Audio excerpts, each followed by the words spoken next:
তাপবিদ্যুৎ কেন্দ্রে বিদ্যুৎ উৎপাদন শুরু হয়েছে। লোডশেডিং আগে ছিল, এখন আর সেই মতন আর নেই। অন্ধকার কাটিয়ে আশার আলো দেখাচ্ছে বড়পুকুরিয়া কয়লা তাপবিদ্যুৎ কেন্দ্র। পুরোপুরি বন্ধ হয়ে যাওয়ার পর আবারও পুরো দমে সচল হওয়ায় জনগণের মাঝে ফিরেছে স্বস্তি।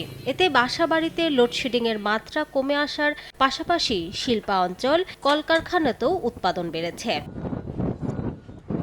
যান্ত্রিক ত্রুটির কারণে উৎপাদন বন্ধ হলেও গত রোববার ২৭৫ মেগাওয়াট ক্ষমতাসম্পন্ন তৃতীয় ইউনিট সচলের পর জাতীয় গ্রিডে যোগ হচ্ছে বিদ্যুৎ। ফলে উত্তরাঞ্চলে যে দুর্ভোগ দেখা দিয়েছিল তা অনেকটাই কেটে গেছে। আমাদের যান্ত্রিক ত্রুটি থাকার কারণে ৩ নম্বর ইউনিটটা বন্ধ হয়ে গিয়েছিল। তো আমরা ওটা অবশ্য খুব দ্রুত সেই যান্ত্রিক ত্রুটিটা সমাধান করে আমরা নতুন করে আবারও প্ল্যান্ট চালু করছি এবং লোডে চলে গেছি। তাপবিদ্যুতের বন্ধ থাকার কারণে আমাদের অনেক লোডশেডিং হচ্ছিল, তাতে আমরা একটু খুব কষ্টের মধ্যেই ছিলাম।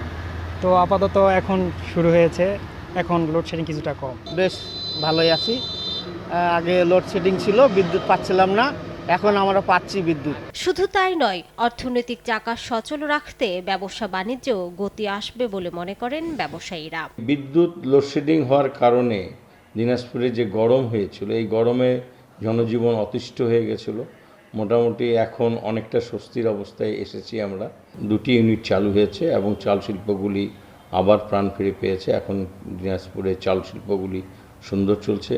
আশা করছি এইভাবেই চলতে থাকবে। বড়পুকুরিয়ায় 2টি ইউনিট চালু রাখতে প্রতিদিন ৩,০০০-এর বেশি মেট্রিক টন কয়লা প্রয়োজন হয়। কয়লা খনিতে কয়লা মজুত রয়েছে 2,50,000 মেট্রিক টন।